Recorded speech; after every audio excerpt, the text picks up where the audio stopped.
So, welcome to another video here at Back to Classics, and today it's back to the 80s with this Ducati Mille S2.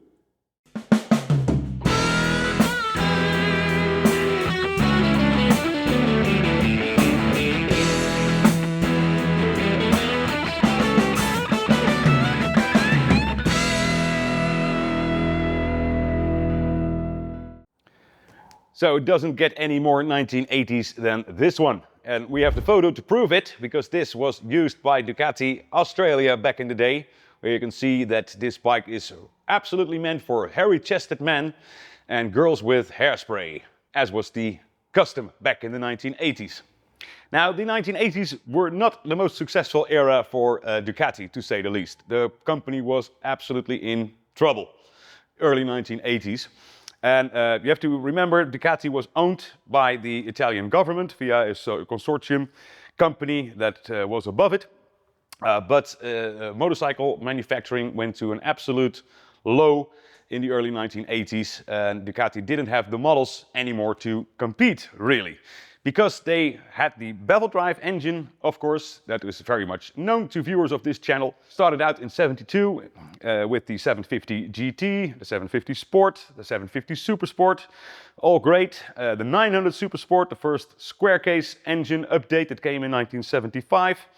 That went on until 1982 with the 900 Super Sport that was still available, but by that time it was an old model, becoming an old bike, and it wasn't selling very well at that time anymore. So you have to bear in mind that Ducati was also offering this in the early 1980s, a 600 SL Panta that also came in for work, but I'd like to show you that next to the larger Bevel-Drive twins that Ducati was offering.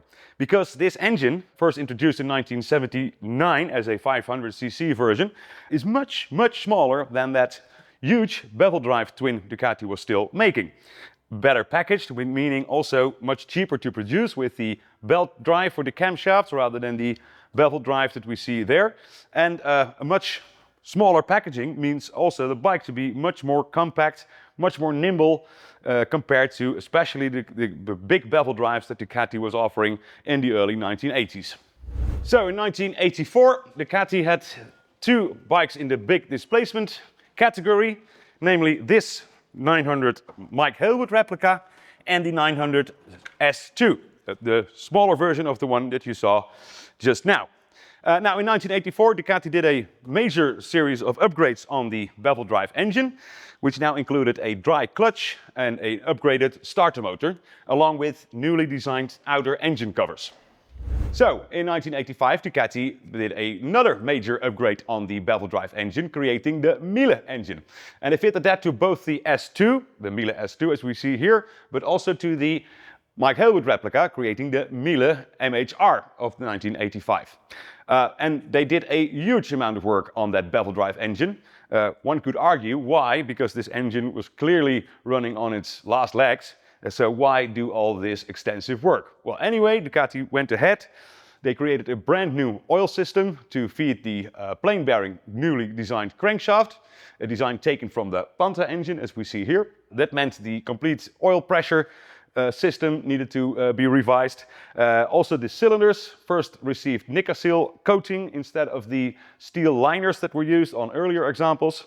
The cylinder heads received larger valves. So a complete package, of course, combining that with the already done upgrades in '84 with the dry clutch and the newly designed engine covers and a improved starter motor.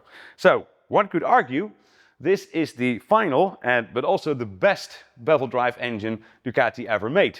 The Mille that was fitted both to the Mike Hailwood replica and the Mille S2 in 1985. So Ducati as a company was doing very badly in the early 1980s. The model range was outdated. There was of course the newly designed Panta, but was not catching on the way Ducati hoped. And it was still in government ownership via a consortium, but that also proved to be running at the end, because Ducati was sold by that government-controlled consortium to Kachiva. The Castiglioni brothers who owned Kachiva they saw a future for Ducati, but only as a manufacturer of engines, an engine supplier for their Kachiva brand that they already had. So that was the idea with which Castiglione bought Ducati in 1985. And they went in there immediately killing the Bevel-Drive project. So all the work that was done prior to that takeover was effectively binned. Castiglione didn't saw any potential for the Bevel-Drive engine, and I can see why he thought that, because that Panta engine in the basic form was much more promising going forward than the old Bevel-Drive engine. So that meant that in 1986 the last Bevel-Drive models were made, the Mike Hailwood replica still available in Mille form, and this Mille S2. Now this Mille S2 is a very, very rare model because of the total production in 1985 and 86 combined is just 171 bikes. That's it. Not more Mille S2 bikes exist on this planet. Even less so because there must have been some crashes over the years. You could argue this is one of the rarest Ducatis out there, rarer than a green frame, because only 170 of these were ever made. They weren't selling very well, which is of course why they only made 170, but also of the Mike Hailwood replica Mille form, they were available throughout the 1980s into the early 90s as new bikes. So there was quite a stock produced still in 1985, 86 that was for sale for quite a long time. You could buy them new. And that is also the story of this particular Mille S2, because it was that we know delivered to a German dealership back in the day, and it stood there in his showroom unsold for many years. No one picked it up. It was just sitting there collecting dust, and that is why at some point that German dealer, he thought, well, why not paint it red and see if it sells better? And in fact it did, so he painted it red. We have some pictures of that bike, the way it came in here. So that is how this bike was sold, presumably late 1980s or maybe even the early 90s. And that is how it was used all its life. It has now 19,000 kilometers on the clock. But of course that red paint job wasn't very nice and not very suitable for a bike that is, other than the paint job, in such an original condition. And the fact that this, of course, is a very rare Ducati. And that is why we decided to paint it back in the original 1980s color scheme. Of course, in gloss black with these yellow, orange and red stripes and orange decals for the Ducati Desmo Mille S2. What else is written on there? So effectively creating that 1980s vibe again with this bike. Now in other aspects, this bike is in 100% original condition. And very nice technically as well. So let's take this bike out for a ride in our lovely summer weather.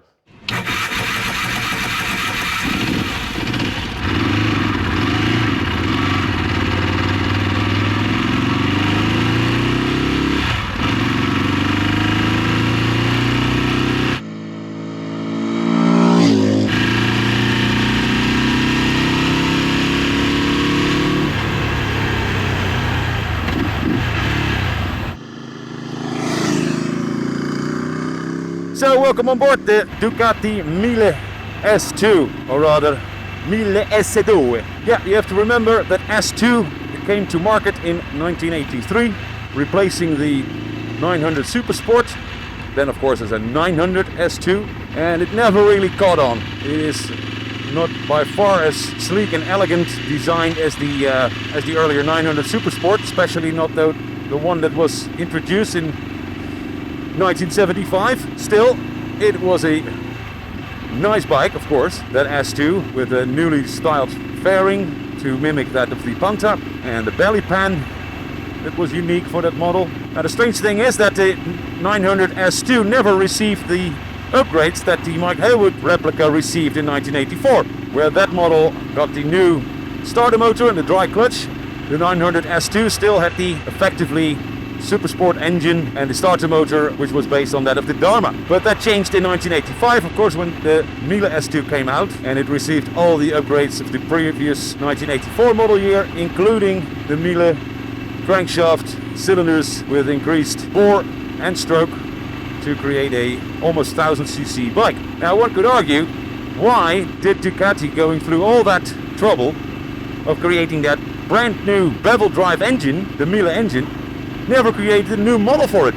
They just fitted the engine to existing models. I'm sure it has to do with the lack of funds that Ducati had with at the time. Yeah, things were quite bad for Ducati back in the early 80s. They kept their workforce active with building diesel engines for VM Motori, which we use in Alfa Romeos and other manufacturers. Of course, it is not something that you would like to do as a employee of Ducati back in the early 80s. So morale was perhaps not the best, to say the least. And you have to applaud the Castiglione brothers by turning Ducati around in the end.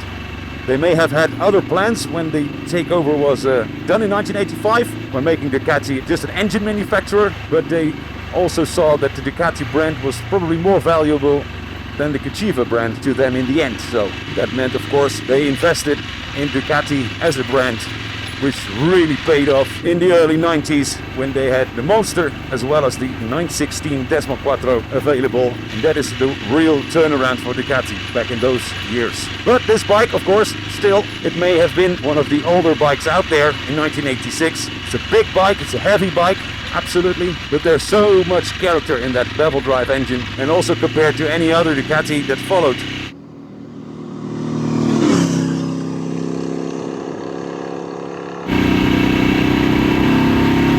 It is such a powerful engine, the 1000cc Bevel-Drive, and you can really flick it around.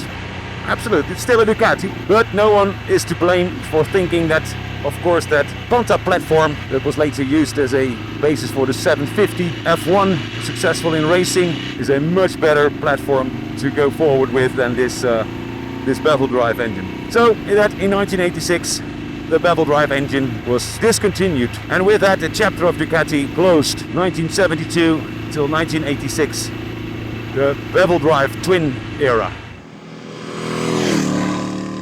Now that was a nice ride on this lovely Mille S2, performing very, very well, as you saw in this video. Beautiful bike, rides very, very well. It's a big bike, that's true. Big and heavy bevel twin, last of the line, but a bike that gives you a lot of confidence and is handling very, very well on well, open roads with long twists.